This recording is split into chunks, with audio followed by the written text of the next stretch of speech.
प्रभु यीशु मसीह के नाम में आप सभी को जय मसीह की। परमेश्वर के अनुग्रह में आज हम परमेश्वर के जीवित वचन से संबंधित आमोस की पुस्तक अध्याय 4 का मनन करने के लिए उपस्थित होने पाए हैं।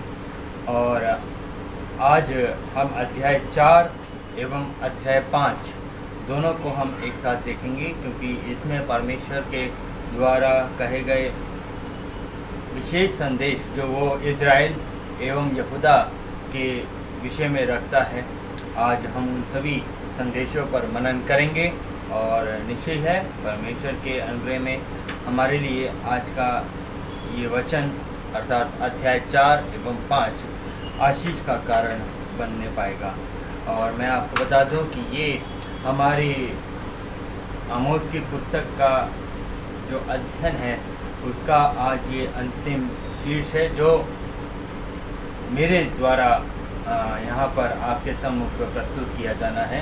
अर्थात अध्याय 5 तक का जो सिलेबस है और जो मनन है वो हम यहीं समाप्त करेंगे। उसके पश्चात हम अगले मनन को आदरणीय पासवान रेवरेंड दिलीप सिंह के माध्यम से हम प्राप्त करेंगे। और ऐसे ही है हम उनके द्वारा भी परमेश्वर के जीवित वचन की उन सभी गहराई को हम सीखने पाएंगे।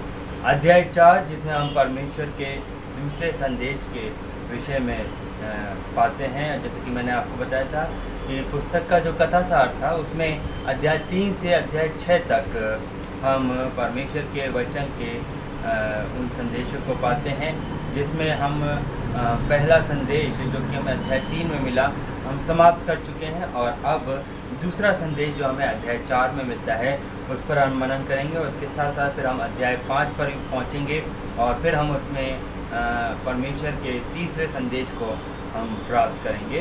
और फिर उसके आगे हम परमेश्वर के और भी वचन को परमेश्वर के दास के माध्यम से हम प्राप्त करेंगे। अध्याय 4 परमेश्वर के द्वारा आमोस के भविष्यवाणी के माध्यम से वो दूसरा संदेश इज़राइल के लोगों के लिए प्रकट करता है। दूसरे संदेश में परमेश्वर ने ये घोषणा की है कि वो उच्च वर्ग की महिलाओं को उनके आर्थिक शोषण के कारण निर्वासित करेगा और उनके धार्मिक पाखंड एवं पश्चाताप ना करने के कारण उनका न्याय करेगा और उनको दंड देगा। अर्थात अध्याय 4 में परमेश्वर ने जो अपनी बात का शुरू करने से पहले जो वहाँ की महिलाओं के विषय में बात रखी है वो यह है कि वो उन नगरों में जहाँ पर परमेश्वर के विरुद्ध कार्य होते हैं उन स्त्रियों के विरुद्ध भी अपने क्रोध को भड़काने पर है। और निश्चय है इनका जो कार्य है या इनका जो व्यवहार है वो बाकी अन्य लोगों के साथ बहुत ही कठोर पाया जाता है। और ये एक ऐसी महिलाएं हैं जो अपने लाभ के लिए, जो अपने भोग विलास के लिए लोगों के साथ या अन्य गरीब महिलाओं के साथ उनका आर्थिक शोषण करते हैं। और जो धार्मिक रीति रिवाज हैं उसमें वो सिर्फ दिखावा करते हैं। और इन सभी कार्यों के द्वारा परमेश्वर उनसे नाराज़ है। परंतु ये सब कुछ जानते हुए भी जबकि परमेश्वर अपने वचन को आमोस के द्वारा प्रकट करता है वो पश्चाताप नहीं कर रहे हैं और इस कारण परमेश्वर अब उनका निश्चय है न्याय करेगा। आर्थिक शोषण की बात करें, अगर हम इन महिलाओं की बात करते हैं जो आर्थिक रूप से लोगों का शोषण करती है।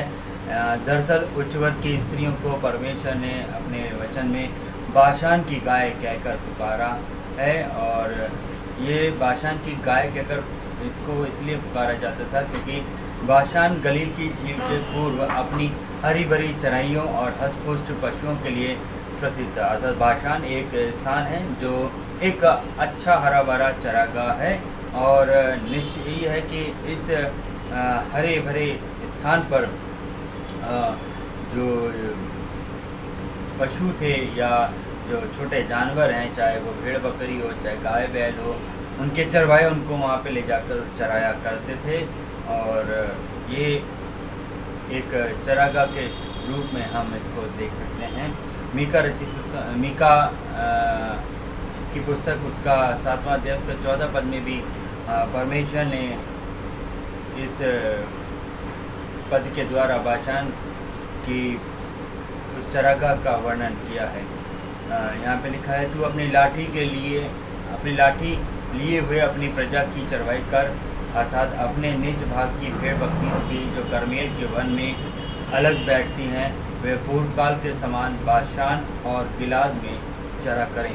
परमेश्वर ने आमोस के द्वारा ये दोष लगाया है कि ये स्त्रियां अपने पतियों के समान उत्तम भोजन की लालसा करती थी और ये जोर देती थी कि उनके पति उन्हें पीने को भी दें। पति शब्द इब्रानी में आम रूप से प्रयोग नहीं किया जाता था, पर एक बहुत कम प्रयोग किया जाने वाला शब्द है जिसको हम स्वामी या प्रभु कहकर संबोधित करते हैं, या स्वामी या प्रभु कहकर उस समय में उसको बोला जाता था। उत्पत्ति उसका 18 अध्याय और उसके 12 पद में हम इसी बात को पाते हैं। आमोस ने उन पतियों को फटकार लगाई है जिनको वास्तव में स्वामी होना चाहिए था, पर वे स्वयं दासों के समान अपनी पत्नियों की आज्ञाओं का पालन करते हैं और अपने पत्नियों के खर्चीले स्वभाव और इच्छाओं को पूरा करने के लिए गरीबों और ज़रूरतमंदों का क्रूरता के साथ शोषण करते हैं। इसलिए परमेश्वर अपने क्रोध और न्याय को प्रकट करने के लिए और निश्चित करने के लिए अपनी पवित्रता की शपथ खाता है कि इस शहर की हर स्त्री बंधुआई में ले जाने और मृत्यु के शहर में भेजी जाएंगी। तो यही कारण था जिसके वजह से जो उनके पति लोग हैं और उनकी आवश्यकताओं को पूरा करने के लिए वो कमज़ोर और साधारण लोगों का शोषण करते हैं। दूसरा जो परमेश्वर ने उनके प्रति दोष लगाया है वह है धार्मिक पाखंड। पद 4, तीर्थ यात्रियों को दिया गया पुरोहितों के द्वारा एक व्यंग काव्य है। आम निमंत्रण यह था कि परमेश्वर की आराधना करने के लिए भवन में जाओ।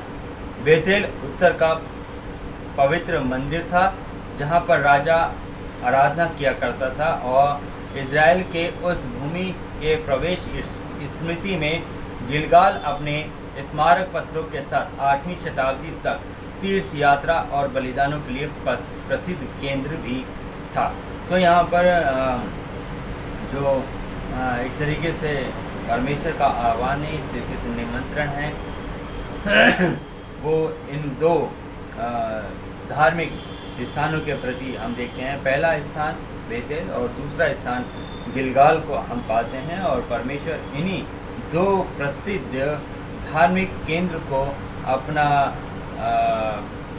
अपनी बात में उनको उपयोग करता है।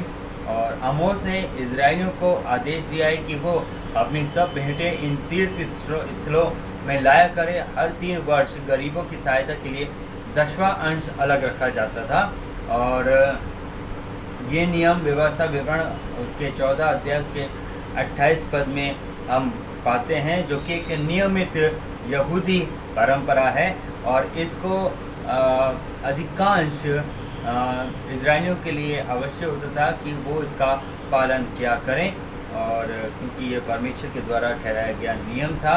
और स्वाभाविक है कि बेतेल अर्थात जो लोग बेतेल की ओर परमेश्वर के दर्शन के लिए जाते थे या गिलगाल में परमेश्वर के आराधना के लिए वो जाते थे, तो ज़रूरी होता था कि जब वो वहाँ जाते हैं तो वो अपने 10वां अंश की भेंटों को भी चढ़ाएं। ये सारे बलिदान जिस पर आमोस ने दोष लगाया है शर्मिंदा का कारण बन गए हैं और उनका दैनिक आचरण उनकी दैनिक भेंट चढ़ाने की आत्मा को दूषित करता था। अर्थात ये जो भी कार्य धार्मिक रीति के वो पूरे करते थे वो सारे दिखावे के काम होते थे, क्योंकि उनका स्वयं का जीवन उस धार्मिकता से विपरीत दिखाई देता है। और यहाँ पर उनके 2 रूप या 2 रंगी जीवन शैली के विषय में परमेश्वर उनसे न्याय करने चाहता है और उनसे नाराज़ है। कुछ उपज जिसका वो 10वां दिया करते थे वो चोरी की भूमि से आता था। तो सबसे बड़ी बात तो यह है कि जो बलिदान वो परमेश्वर के भवन में या परमेश्वर के उस स्थान में लेकर आते थे, अधिकांश वो लोगों के द्वारा शोषण किया हुआ उनसे छीना या जबरदस्ती लिया जाता था या फिर उनसे चोरी के द्वारा उनसे लिया जाता।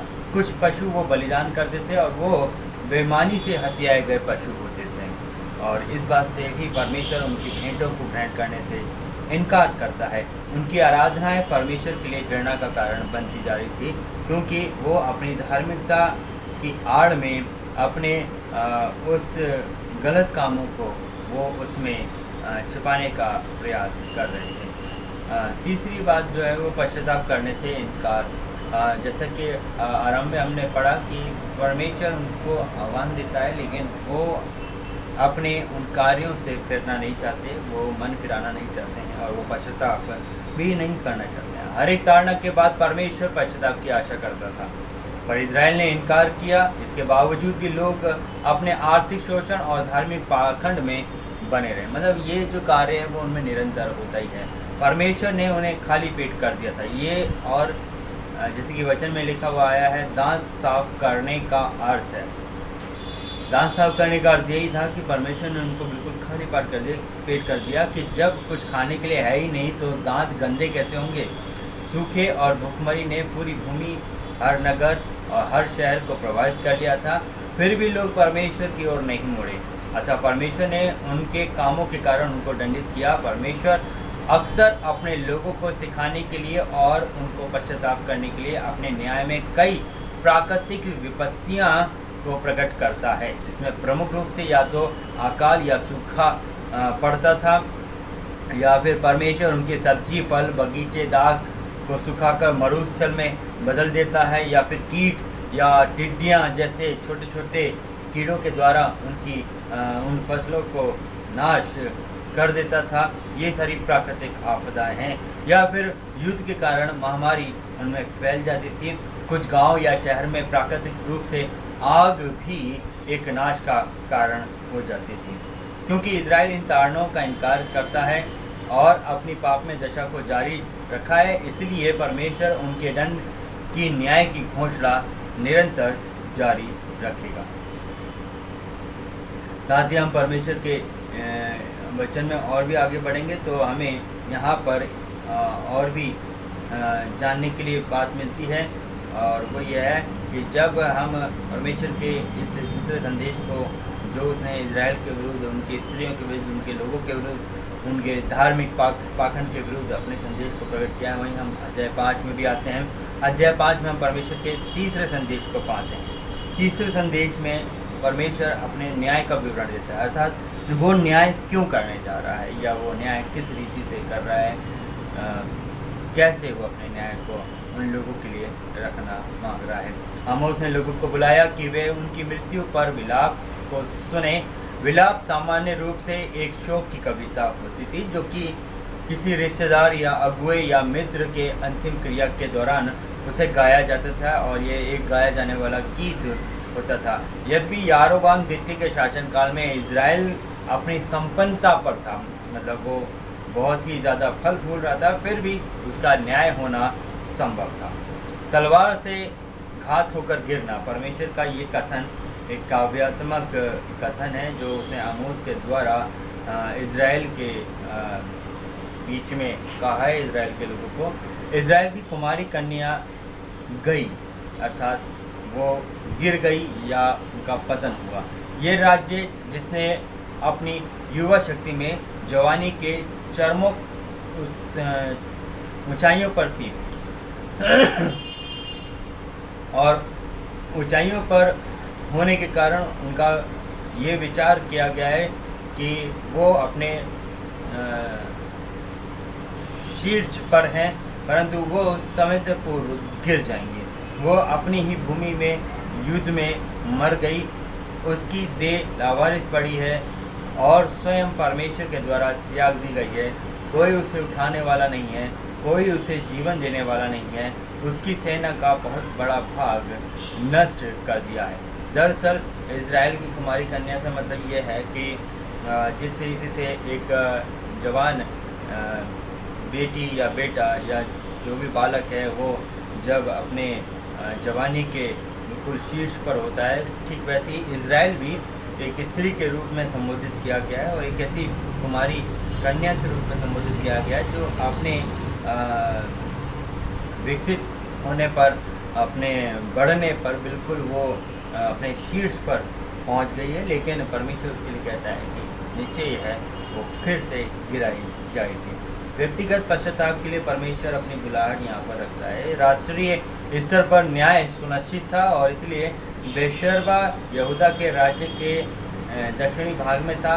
उत्तरी राज्य के लोग सीमा पार करके मूल मंदिर में आराधना करने जाते थे और गिलगाल जो था वो भूमि में प्रवेश करने का स्मारक पत्थर माना जाता था। उत्तरी राज्य से दक्षिणी राज्य में बेशर्मा में परमेश्वर की आराधना करने के लिए लोगों का आना जाना रहता था। और लेकिन चाहे हम बात यहूदा की करें, चाहे हम बात इज़राइल की करें, अर्थात चाहे हम दक्षिणी राज्यों की बात करें या उत्तरी राज्यों की बात करें, लेकिन परमेश्वर का न्याय राष्ट्रीय स्तर पर हम पूरा होते हुए देखते हैं। बेतेल जो परमेश्वर का भवन कहलाता था, अब उसे बेत आवेन कहा जाना था, अर्थात खाली घर या आत्माओं का घर। इब्रानी में शहर के नाम का जो आखिरी भाग होता था, जैसे कि बेतेल, तो आखिरी भाग में इल है जिसका अर्थ परमेश्वर है, अर्थात इल जो था वो आखिरी हिस्से में उसको संबोधित किया जाता था और जिसका अर्थ परमेश्वर है, जिसे बदल कर आमोस ने एवान रखा जिसका अर्थ है खाली खून।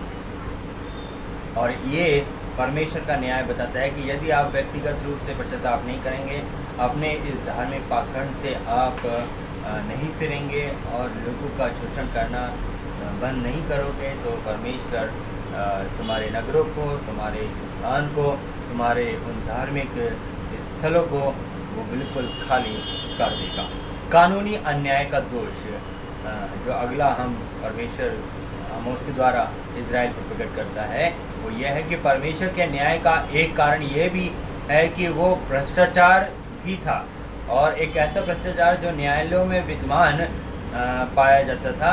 न्यायालयों के अधिकारियों ने न्याय को कटुता में बदल दिया था और धार्मिकता को मिट्टी में मिला दिया था। तो परमेश्वर का नाम यहाँ पर डर देखते हैं, ना हम उसकी धार्मिकता को हम इनके मध्य में देखते हैं। वो न्याय में भी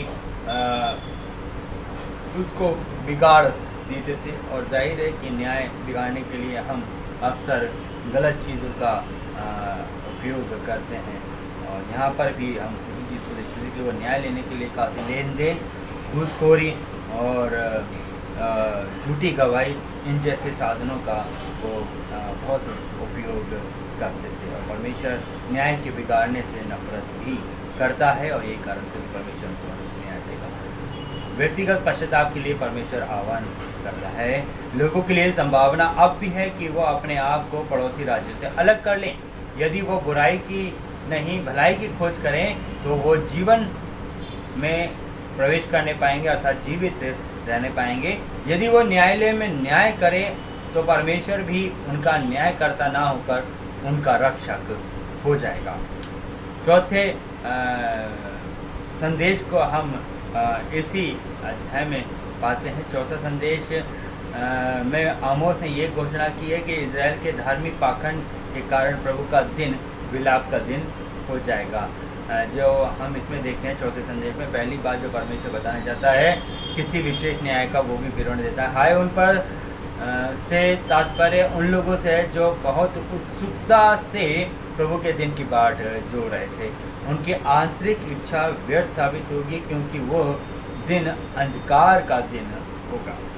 दूसरा, धार्मिक पाखंडता का दोष परमेश्वर इस चौथे संदेश में फिर से दोहराता है। परमेश्वर उनके धार्मिक पर्वों से नफरत करता है। परमेश्वर उनके मंदिर में मनाए जाने वाले उन वार्षिक उत्सव से नफरत करता है। वह उनकी मेल बलि से भी नफरत करता है जो वो प्रतिवर्ष मंदिर में चढ़ाया करते थे। और इस कारण हम परमेश्वर के वचन में इन सारे दोषों को लगभग हम क्या कहते हैं चौथे संदेश में और तीसरे संदेश में जो हमें अध्याय 5 में मिले हैं, अर्थात अध्याय 5 में हम तीसरा और चौथा संदेश पाते हैं। और दूसरा संदेश जो हम पाते हैं वो हमें मिलता है अध्याय 4 में। अध्याय 4 में हम सिर्फ दूसरे संदेश के बारे में मनन किए थे और अध्याय 5 में हमें 2 संदेश मिलते हैं। पहला संदेश तीसरे नंबर का और उसके बाद हम चौथे संदेश को पढ़ते हैं। तो संभावना है कि जब हम अध्याय 6 में जाएंगे आदरणीय पासवान के द्वारा, तो वहाँ पर हमारे को जो है वो 5वां संदेश हम वहाँ पर देखेंगे। और ये हमारी आमोस की पुस्तक का अध्ययन का आखिरी शीर्ष है जो मेरे द्वारा आप तक पहुँचाया गया है। और हम सभी इन सब बातों के द्वारा, परमेश्वर के वचन के द्वारा आशीषित होने पाए हैं। निश्चय यह आने वाले समय में जब हम अध्याय 6 में जाएंगे और परमेश्वर के वचन को आदरणीय पासवान के द्वारा प्राप्त करेंगे, हम सभी आशीषित होने पाएंगे। प्रभु अपने वचन पर आशीष प्रदान